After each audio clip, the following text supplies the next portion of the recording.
Mga bro, isang malaking balita ang naganap kamakailan lang.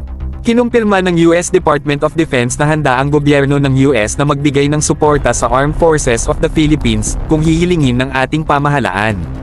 Isipin niyo yun, mga bro, isang malaking tulong na pwede nating pakinabangan sa panahon ng pangangailangan.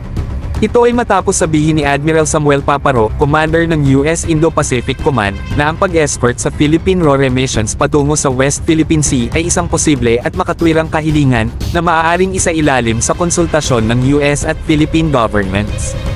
Ibig sabihin, mga bro, kung gusto natin ng suporta, nandyan ang Amerika, handang tumulong.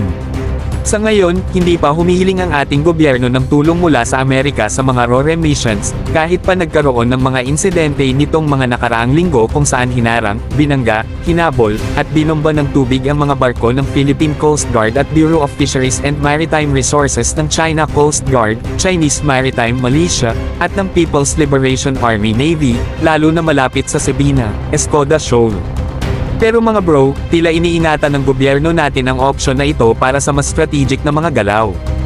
Posibleng ilabas ng gobyerno ang trump card na ito kapag nagpatuloy na tayo sa construction ng permanent facilities sa Second Thomas, Ayungin Shoal at Sabina, Escoda Shoal, o kaya naman ay sa exploration at drilling para sa oil and gas sa Red Recto Bank.